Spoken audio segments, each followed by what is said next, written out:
a lot of my time is dedicated to just sitting in front of the sewing machine, sitting in the workshop. And it's hard to do everything on your own. I want to give you a handwritten tag. I want to like package it up all nice. So when you get it, it just feels like a really personal, like, because someone who's dedicated tons of hours to this skill has like sat down and made you something from start to finish just for you. That was Tilden Yamamoto, mastermind behind Tildenshop. Tilden's a fashion designer with roots in old world craftsmanship and a tech-savvy entrepreneurial spirit. In this episode of Make Moves, Tilden talks about a road less traveled in the fashion industry, and he explains how he got so far down that road. Tilden is a really interesting thinker. You're going to love this interview. Just keep on listening. 2, 3, 4.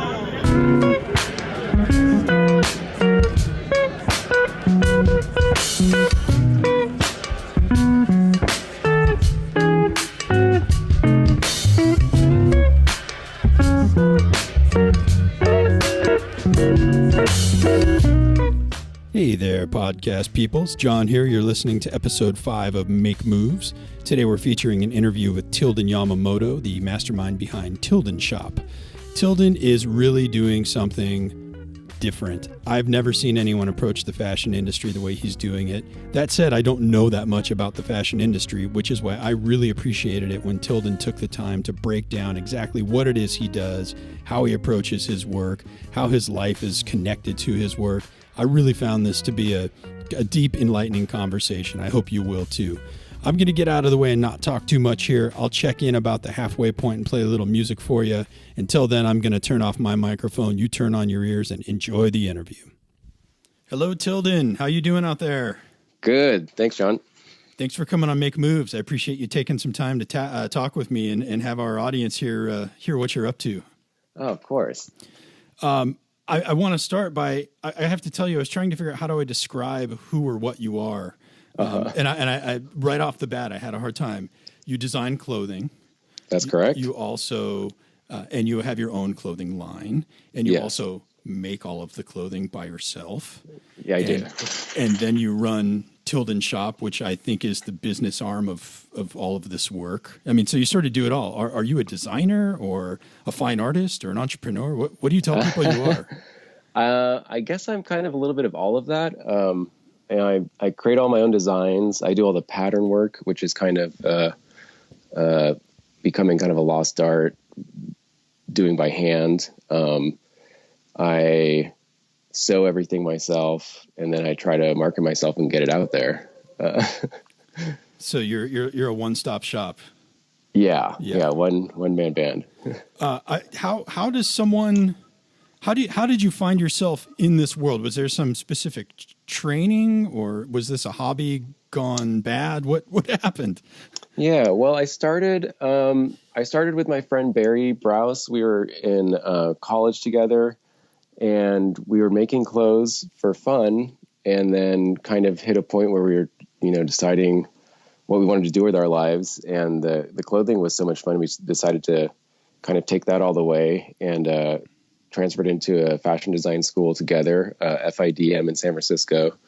And, just went through this kind of intense program, learned everything we needed to learn, and then just got out there and, my friends got into children's wear, and I just kind of right off the bat started making stuff myself.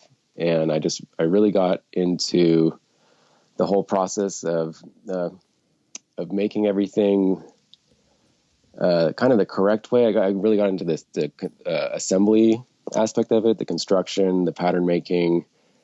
And instead of going the route where you would design a line and have it produced and then have reps wholesale it to retailers, I kind of just kept going and going and going with making it myself and trying to, myself sew the best shirt I could or the best pair of jeans or, whatever I could think. I learned the skills I learned in school. I could make pretty much anything I want. So I just really got into the making side of it, I guess. Uh-huh. And so, just for a little background, how old are you now, and how old were you when you sort of diverged into this field? I'm 37 now, and I guess I started design school in 98, I believe. Okay. Oh, wow. All right. Graduated in 2000. And so, I mean, you've got a lot of years. Have you spent your 10,000 hours yet? I think I've done it like 2 or 3 times. Okay. I'm always at the sewing machine or the pattern table. When I mean, was there sort of a deciding moment? I mean, you said it started as a hobby and you really just liked it, and you were working with a friend. But was there a moment when you realized either I'm going headfirst into this very deep pool of the unknown, or did you just gradually realize that you were in a very deep pool of the unknown? Yeah, I think it was more gradual. I had, from the start, I had other side jobs. And so I was always just kind of sewing as well as doing other things. And I think, I don't know, I guess I kind of was aligned with getting more and more into the making aspect of it is when I started realizing what I was doing was kind of unique, and it would be a pretty deep unknown to figure out how to do this for a living. Mm-hmm. So yeah. Become and that's what you get for having an original idea.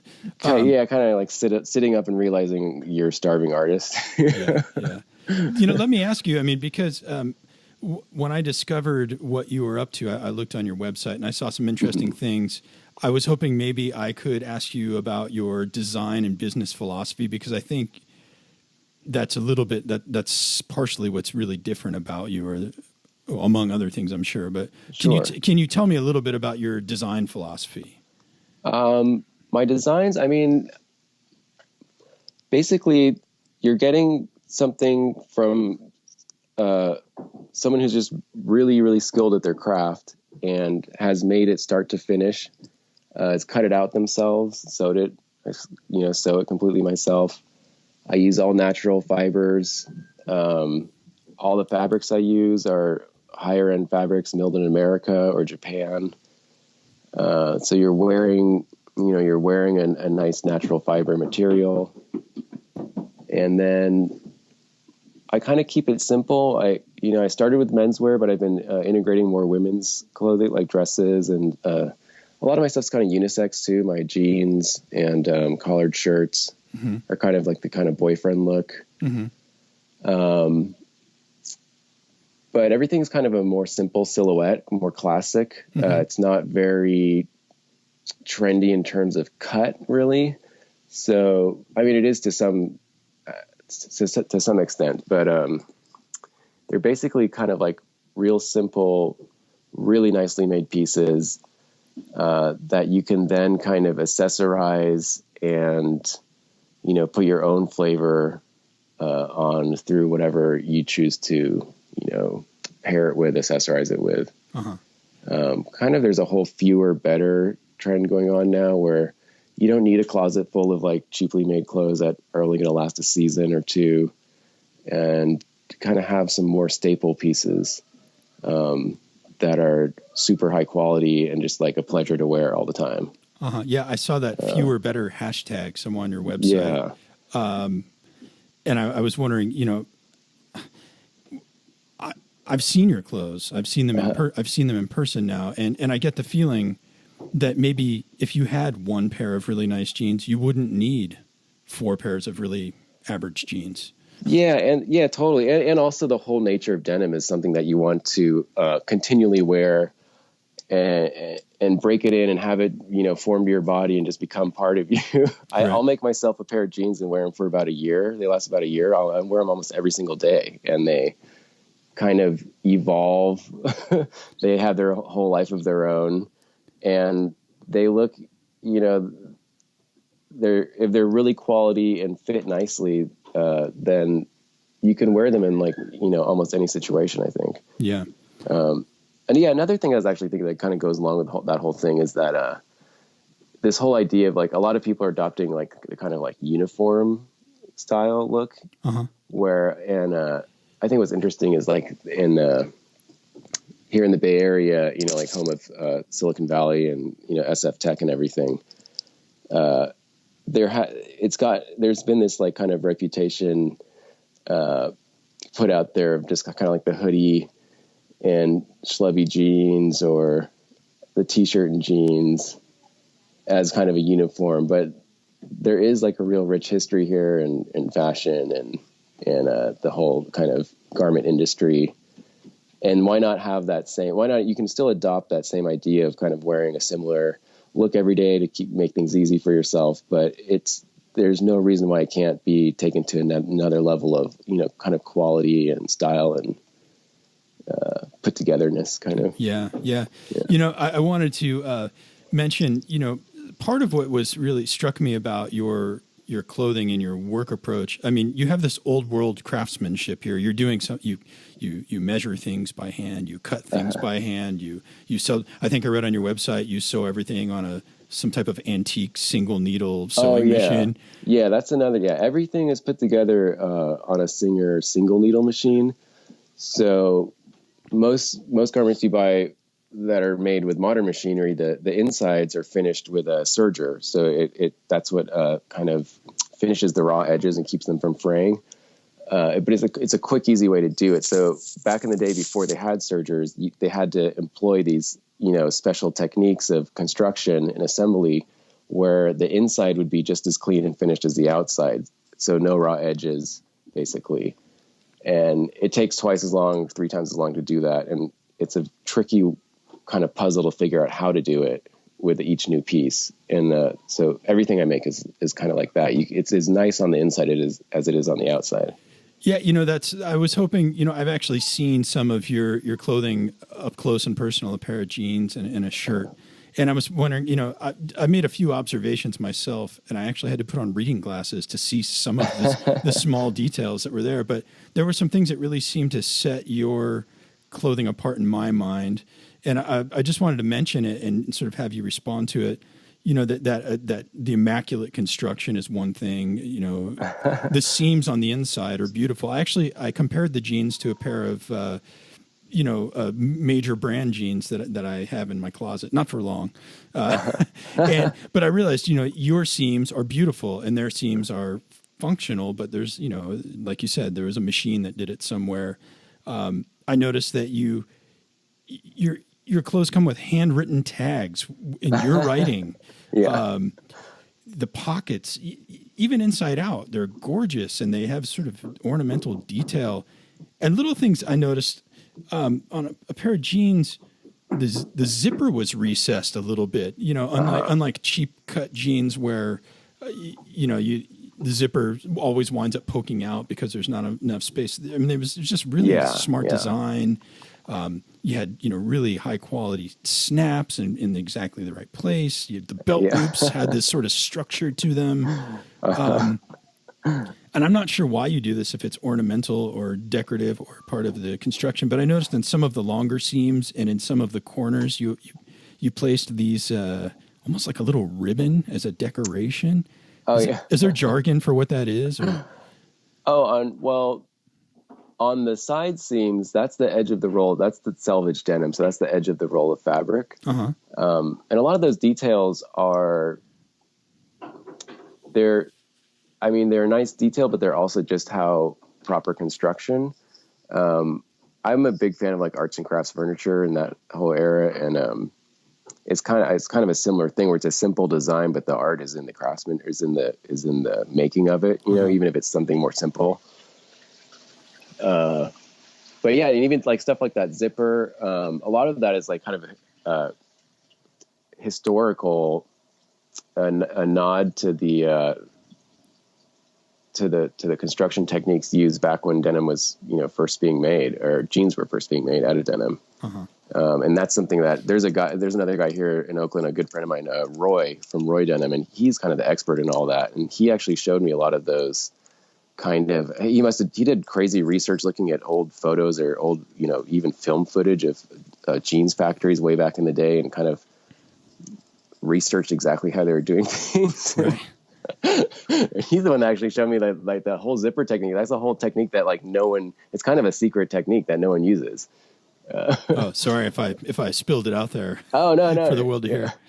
No, it's in the way it's put together. You'll even notice in the zipper, there's two threads left long inside, and And that's something he showed me that he saw in some old footage, that how they did it from the factory. And so, you know, I think he leaves them there as a nod to the old style. And so I do the same. That's so interesting. Yeah. Yeah. And one of the other things that I noticed is there's not a big badge tag with a size on it, you know? Oh yeah. And I just thought that was something that had never dawned on me, that when you work in this world of, you know, really wonderful handcrafted clothing, you can work with a client and say, no, exactly, what do you need?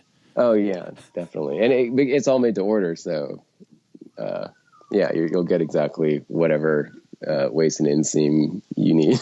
Yeah. Yeah. Well, I have to tell you, I mean, just as an outsider, I don't know much about fashion or design or how things are put together, but I will say that the details in there, I was really impressed. It's craftsmanship that, I mean, a lot of it's even on the inside. No one would ever see this unless they were looking for it, or maybe you had drank too much tequila and took your pants off at work or something. But, you know, I mean, it really is. It's really there for the people who know and want to know. Exactly. Yeah. A lot of my stuff has that aspect where it's almost nicer on the inside, and no one will ever see that, but you know it's there, and you know it's like that. And that's, I don't know, I think that says something. Yeah. I know you do a lot of work with denim. Tell me, what's the deal with salvaged denim? It's a term I'd heard, and I don't really know what it is. Yeah. I mean, I'm not a super expert. A lot of people like really geek out on this. But basically, salvage denim is how denim was milled back in the day, and how it was originally milled. The mills were smaller, so the roll of fabric is generally only like 30 to 33 inches wide, which is about half the width of modern denim. And the edges are, in the weave, the edges are finished with a contrasting color. And because of the quality of the weave and the quality of the loom, the edges are kind of sealed. They're kind of finished on their own. They're finished in the weave. So back in the day, when they were making jeans, they didn't have the machinery to finish the raw edges in the side seam. So they would lay the edge of the pattern. I'll try to explain this. It's not too complicated. Can you make this visual for us in an audio world? Okay. They lay the edge of the pattern on the edge of the roll of the fabric, so that edge would be finished, and they wouldn't have to finish it inside the pants. I see. Now, because of that, normally a pants would be curved at around the hip. But if you're laying your whole pants against the edge of the roll of fabric, it's a straight line. So this gets into the whole shrink to fit thing, which kind of hand in hand with salvage denim. So the rolls shrink more lengthwise than they do widthwise. And back when it was called unsanforized cotton, it was basically untreated. So everything there's a really high shrink rate. So what they would do is to get contour through the hip and waist, they would lay the big majority, the main front and back pieces along the width, so they get that finished edge. But then they lay, if you see in the back above the pockets, is a separate piece called the yoke, and all jeans have that. And then there's another piece above your pocket, which is kind of a facing right above the pocket. And they lay those pieces lengthwise. So they would shrink. And then on the jeans, there's the nature of that piece on the jean is a width piece. But because it was cut on the length grain of the fabric, it shrinks more. And that creates contour. Oh, I see. It's kind of hard to explain without looking at a pair of jeans. Yeah, that's crafty. Yeah. You know, so, I mean, why do you, I mean, aside from the sort of the nod to history, you know, why do you use this stuff, and how do you source it? Does it exist frequently in our modern world? So it's gotten like a lot more popular in the last, 5 or 10 years. I just like quality, in anything. I think we're all kind of moving that direction now with our food or our clothing or, anything. So Salvaged Denim in America, I believe there used to be probably lots of options, lots of mills making it. Now I believe there's only basically one, which is Cone Mills, and they've been in operation since the beginning, using the same mills, the same machinery in some cases. And it's just so cool to see what's coming out of there. Is you're holding something that was being made exactly the same as it was 70 years ago. Oh, wow. And then in Japan, they've always kind of held on to that. They've been making denim, I'm guessing because of the American influence. I don't know. They've been making denim for a long time also. And I think because of their kind of nature of keeping in tradition, they have probably more mills than America in operation. They're still making salvage denim. Mm-hmm. And there's some in Italy, some in Turkey, but it's not many. I want to come back to a little bit about, maybe how you get your materials, but I'm also, I'm noticing you really sort of navigate the world on both sides of history a little bit. You have this old world craft. You're working with materials that are sort of historically correct. And then you've got this other part where you're sort of technologically enabling an old-fashioned business model of, you go direct to consumers with what's currently in stock. You don't have a global supply chain really of your own, but you do you have global reach. I notice you have a website, but you do a lot of visibility on Instagram, like a very immediate, ephemeral place. And I'm kind of wondering, how did this all come about? Yeah, I kind of, when I really got serious and started sewing full time is about when I started using Instagram as well. And the platform just works so well for me. You can have on my websites, it's there's stuff on there, but it's hard to update a website or a blog on a daily basis. But a platform like Instagram is you can see what I'm doing every single day. Which fabric I'm using, what I'm cutting, what I'm sewing, because I make things in such small runs, even a ton of just one-off stuff. You can see a print that I picked up that day at the fabric store that I'm making, kind of a one-off piece out of. Mm-hmm. And the really cool thing is this also kind of shrunk the world where I've collaborated with a lot of other people I've just met on Instagram, photographers, models, hair and makeup people, stylists from all around the world, kind of just like getting in touch on Instagram, talking about, collaborating on a project together and then, executing that. And I think it's amazing. I love it. I love finding new people that are doing really creative things and, offering up my clothing as a way to contribute towards a really cool themed photo shoot. Uh-huh.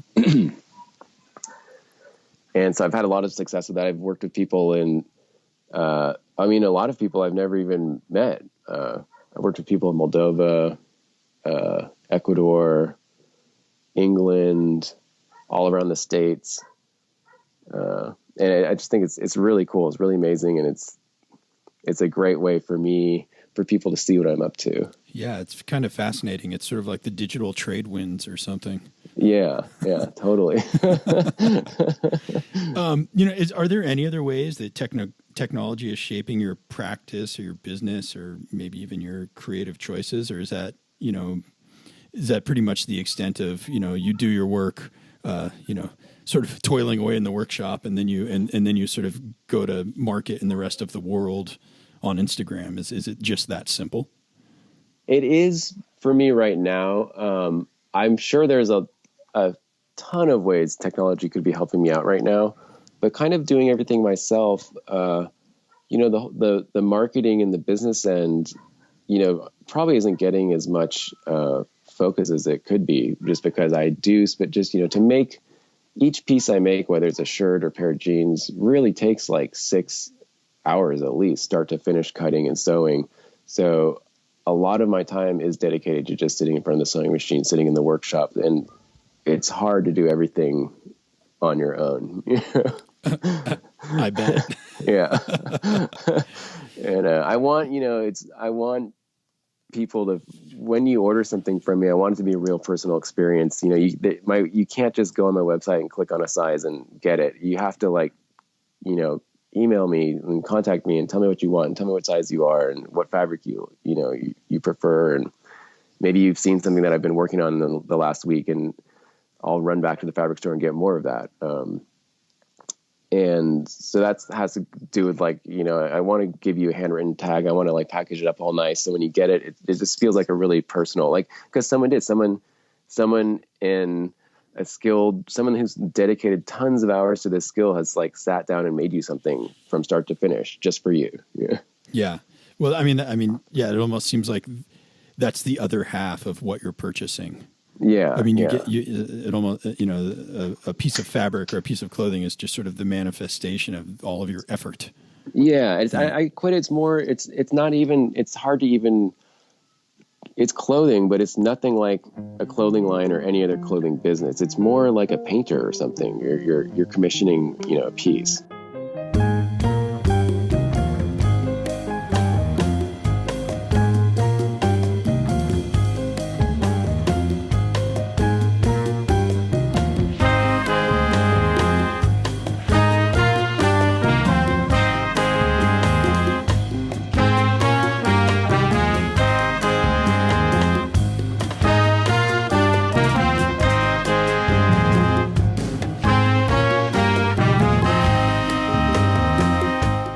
Tilden guys, cool, huh? All right, here's a little musical break for you. We're listening to Fresh Cut Orchestra. They're playing a song, Mother's Love, which is off their album From the Vine. You can also keep an ear out for their new album, which is entitled Mind Behind Closed Eyes. That should be out pretty quick. I really dig this tune. I love the 10-beat phrase that's at the core of it. I hope you enjoy it too.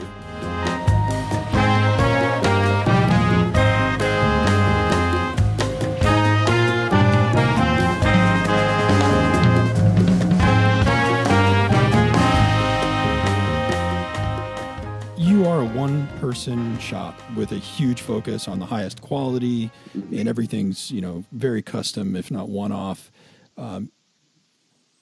Could you survive without a network of some of your other suppliers or services? Are there other people that you rely on? What is your business or your practice nestled in that you sort of need to get by?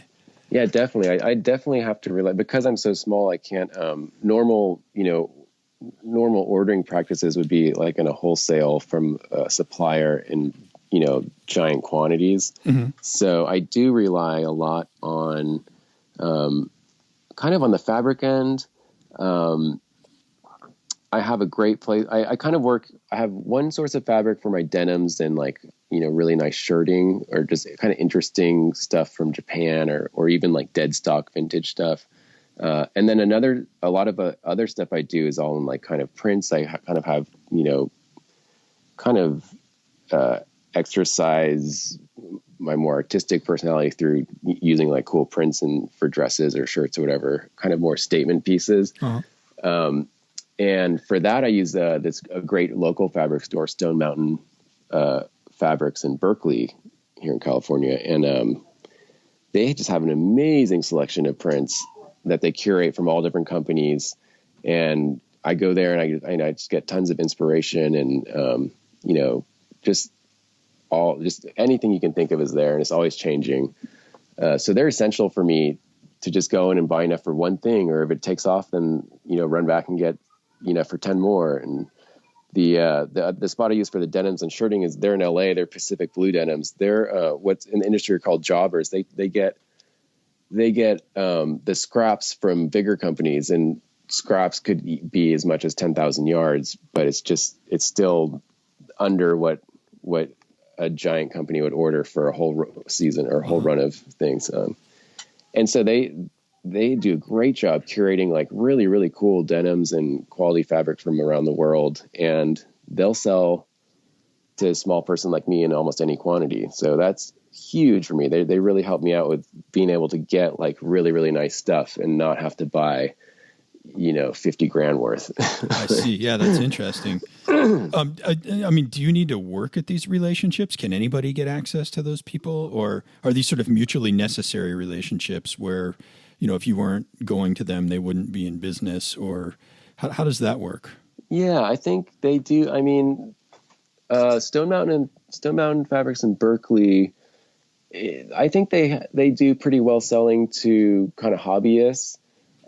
Pacific Blue Denims definitely works with most people that are going there are like me, but probably on a little bit bigger scale, but still doing small runs of stuff, all around the country. I've been there and I met a cool guy doing denim, Mark Nelson, out of I think North Carolina or somewhere out there. But you could just walk. It's interesting. Because I'm there all the time, and I have great relationship with both of those places, and I could go in there and not get really personal with them, but since I'm there and they're helping me out so much, I've developed great friendships with them, and I like to be close with all my suppliers. Yeah. Well, and just chop it up. Everything you do sounds personal. So yeah. Why would you strive for an impersonal supplier? Yeah. I'm wondering, do you have any sort of high visibility clients or brand ambassadors that help you spread the word, or that you think are really maybe some of your best patrons? Yeah, that's something I work on a lot, and that Instagram has really helped me with. I have some friends in Southern California who all make contacts through some hair and makeup people I work with. They'll by working with them a lot, they have some more higher end celebrity clients that I try to get stuff to. It's tough because in just doing my work, I try to work mostly in orders, but a lot of my work is also just kind of getting stuff out in the world so people can hear about me. And so it's about kind of balancing time between, the orders and just promotional stuff, which I just consider an advertising budget kind of. Uh-huh. But I try to get stuff out. I've gotten stuff out to Terrace Martin, a really cool hip hop producer and jazz musician in LA. My friends have gotten stuff to Be Real. Oh, that's interesting. Yeah. And then through hair and makeup people, I have to go back and check. I mean, I get so swamped just in the workshop, I kind of sometimes forget everywhere that my stuff has gone until someone reminds me. I'm like, oh yeah, I forgot about that. Well, yeah, I mean, it sounds like you have some really interesting people, and I think, Be Real. I mean, wow, these are what of a sort of a strange tentacle to be attached to. It's like I'm struggling to find it. It's such a great connector. Yeah, I know. And I know the nature of being a celebrity is I think they get stuff all the time, but hopefully through these more personal relationships I have with friends of friends, that they're giving it to them and kind of letting them know this is a special one-off piece. That's, it's not just it's not like Nike sending you 20 boxes of Jordans. It's something that's some quality artisan piece, Yeah. Sounds like someone's crying back there. Oh yeah. They're my jeans. No, they're my jeans. Yeah, exactly. Can I ask you a couple of questions that I guess maybe it's about you as a business also, but can I ask you some personal things? Oh, sure. Yeah. I'm wondering, when you're doing this work, do you have an ideal client in mind or an ideal sort of body shape? Or are you just sort of reverse engineering a look for a certain segment of a market, or are you really exerting an aesthetic of your own? I'm kind of wondering how much of it is driven just you're going to do this and that's what you want to do. Yeah, no, I mean, part of the skill in pattern making is being able to provide size, all different sizes. So, I like the challenge of, really honing all my sizes. Normally, normal practice is to make one size and then base all your other sizes off of that first pattern through a formula, which is called grading. And it's kind of like this, consistent ratio going up or down. I tend to use more fit models and actually fit each size to each kind of size person, men and women. And it's not, and the nature clay is not going to fit everyone, but I like to get pretty close, and also like, age demographic. I make like really fun young stuff, but I also outfit, like, my dad's a great example of I outfit my dad, and he's already a pretty dapper guy, but he looks great. He's a good brand ambassador. He spends a lot of time in New Orleans, knows a lot of musicians, and he's always showing my stuff off, and people are always commenting on whatever he's wearing. So yeah, definitely all different body types, all different ages. And I just want to, I want to make you look good, and I want to have a customer that's just excited to have a piece made by me. And I think the biggest thing for me is just exposure, because, like, no one really knows what I'm doing right now, but the more people that do know what I'm doing, and the more in demand it is, the more I can really survive off this. Cause it's tough to command, the value that the time it takes to make this is worth without really being known. But the more I get known, the more I can, like, get compensated for all the work I'm doing. And the more I can just, keep doing this until I get crazy arthritis or something, or can't see anymore. Hopefully neither of those will happen. Yeah. Or at least not at the same time. Right. Yeah. Do you feel like you're making any creative or business choices that cause sacrifices or sort of impact your social or your family life? Not really. I mean, I'm able to, I'm close with my family. I tend to have more just like a handful of close friends and a lot of acquaintances, but even though I'm sewing and in the workshop all the time, but I still have time to hang out and, see my friends, see my family. So that hasn't really come up, but how many hours do you work? I tend, like, a normal day, I get up, I like to start early. I come down, my workshop is pretty close to my house. My really good friends let me work out of set up my workshop in their house. And I could set it up in my house, but then I feel like I'd never leave. So it's kind of nice having a separate space to go to. Yeah. But I'll come down in the morning and, work till noon or 1. And then I usually break and go home and let my dog out, feed him, and then come back and do a second shift into the early evening. Uh-huh. And that's kind of a way that I can do it all day without it becoming too tedious. Right. Take a siesta break in the middle there. Yeah. Do you plan on always doing everything yourself? I would like to. I mean, it's kind of crazy. No, I don't know. No one really does this, and it's so far. It's no way of getting rich, but if there's a way that I could keep doing it, I would like to, because I think it's something no one really does anymore. I think people used to.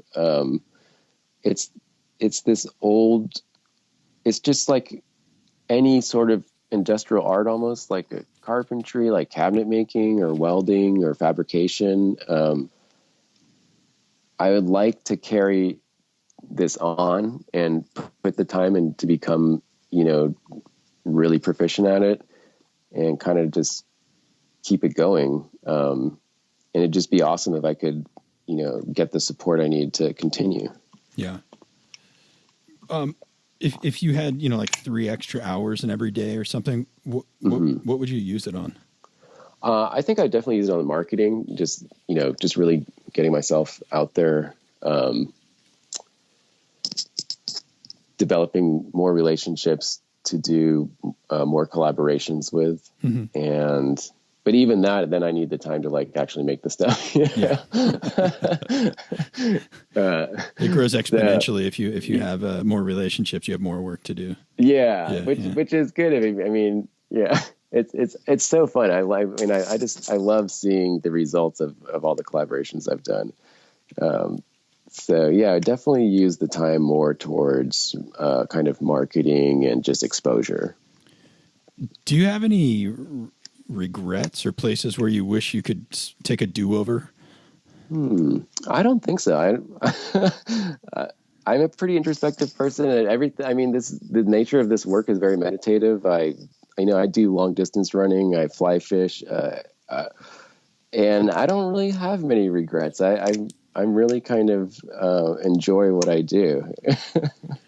Do you ever feel vulnerable because it's all riding on you? I guess so. Like what if you have a tragic fly fishing accident and you break your thumb or definitely. something? I've thought about that, but luckily, nothing's happened. But yeah, if I like broke my leg and couldn't use the sewing machine pedal, then yeah, I guess I'd be kind of screwed. Right. Yeah.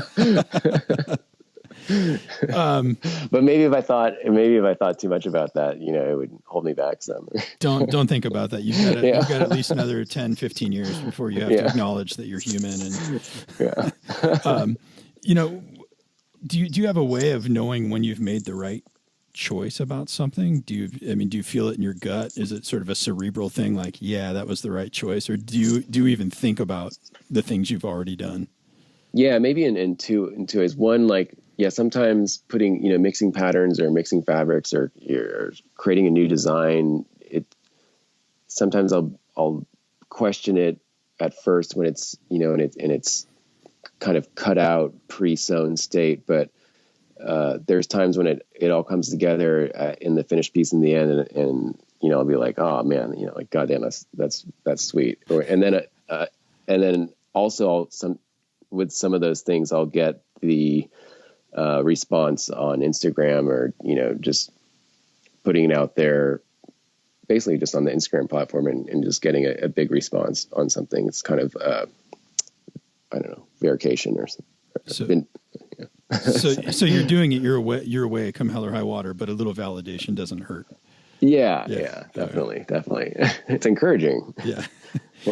Do you ever feel drawn to do other creative things, or do you just have tunnel vision at this point? Yeah, I mean, at this point, I really focus on, the clothing, but I was really into building Volkswagens for a long time. I have a great friend, Tim Sport Tuning in Berkeley, is a kind of a custom fabrication Volkswagen shop, and Audi. I built tons of cars over the years, and kind of when I got into the clothing hardcore, I kind of sold them all off and just, sold off the toys and really dedicated myself to this. But whether it's cars or I do a lot of stuff around my house, furniture. We built a couch kind of mixing kind of welding skills and then my fabric upholstery skills together. But now I think as I've matured, I've kind of narrowed the focus into the clothing. Yeah. Do you, when you started down this path, were your family, well, it sounds like some of your friends were involved, but was your support network, did they say, yeah, this sounds like a great idea? Or like, you should try something that nobody else does. Yeah, no, my family is so supportive. My dad was an artist, alumni of California College of Arts and Crafts here in Oakland during the 60s. And so he started his life as an artist and kind of gave that up to have a family. So he's super supportive. My mom's super supportive, and all my people close to me, I believe, are really supportive too. And it really helps to keep doing what I'm doing, because there can be a real struggle. Yeah, I can imagine. Yeah.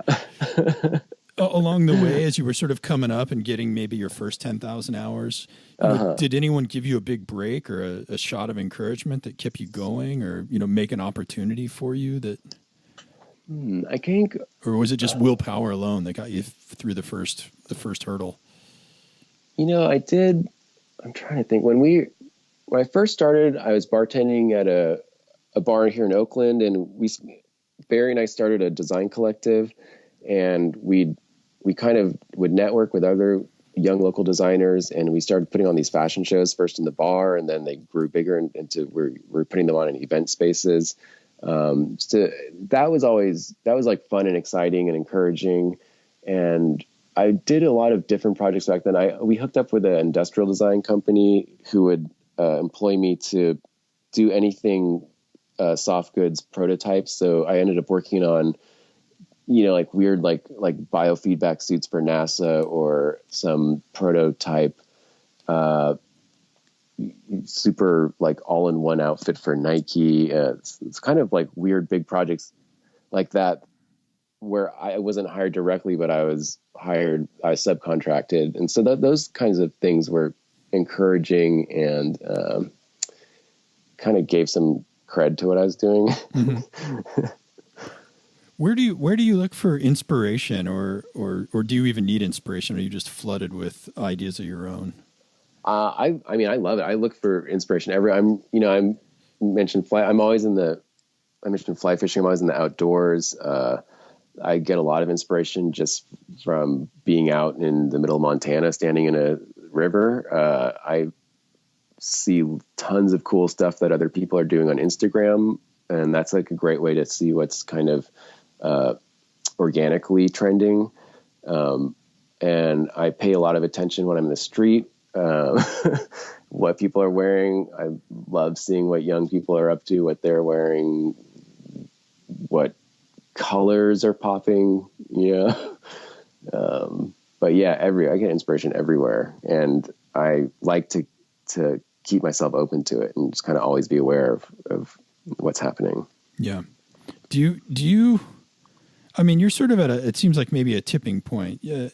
You're right on the cusp of, you're no longer small. You have a business and a practice and a workshop and a way of doing things. And you're not so big that everyone knows who you are just yet. Exactly. But would you have any advice for anyone out there who is maybe at a tipping point like you, or maybe coming up on that tipping point about, if they were thinking, should I do this? Should I keep trying? Is there another way to tackle this problem? Yeah, definitely. I listen to a lot of other podcasts while I work sometimes. And I think a lot about Adam Carolla says something that stuck with me, kind of pertaining to people, trying to make it in comedy or kind of the acting, kind of the Hollywood world. But I think it pertains to anyone in the arts. Is if you're doing good work and you're consistent with it, it won't be unnoticed, So and that's kind of my mantra. That's what I do. I know I'm doing good. I know I'm improving every day. I'm nurturing this crazy technique, and I'm just keep at it. And I'm not going to go to the grave with no one ever knowing what I'm doing. Like eventually it gets noticed, and I think it's all worth it. Well, I've kind of wrapped up the questions that I have to ask you, but I'm wondering if there's anything that, some parting thoughts, or if there's anything really sort of in particular about your line or your work practice, or anything that you would have liked me to ask about. Just because I don't want to leave anything on the table, because I have to admit, I don't know that much about the field that you're in, and maybe there's really important things that should be communicated. If there was another person out there that was maybe interested in design and fashion and picking an insane business model. Yeah, no, I think you had great questions, and I like to keep it more broad. I think it's more interesting. It was kind of more universal. But yeah, definitely. I mean, I guess I think we covered pretty well. Like, I mean, I'm doing this crazy thing that I don't know who else is really doing this. I'd really like it to work. I think it has the potential to work just like any other artist. And it is, it is working so far. It could always definitely get better. But for anyone else, it's just, learn your skill and just keep at it. And obviously you don't have to do what I'm doing, but when it comes to like design or anything in the arts, I think now today, you can approach it from any angle, and we have the tools now through technology to really allow us to approach it from any angle, whether it's just kind of, like art directing, overseeing design, or learning the skills to do it yourself and becoming like a master craftsman. Mm-hmm. Well, I really want to thank you for your time and sharing some of this, and I appreciate you letting me ask personal questions about how you feel. No, I want to thank you because it's it's stuff like this that allows people to kind of hear what I'm up to, and maybe they'll take some interest in it. Where if someone's interested, what's your website and your Instagram feed? Tell everyone so they'll know where to go look. The best way to see what I'm up to every day is on Instagram at Tildenshop, one word. And through there you can get to my website, but really Instagram I think is the best platform to like really see what I'm up to on a daily basis. Sounds good. Well, thank you very much again. I appreciate it, and I look forward to keeping in touch. Yeah, thank you, John. Yeah, take care. All right.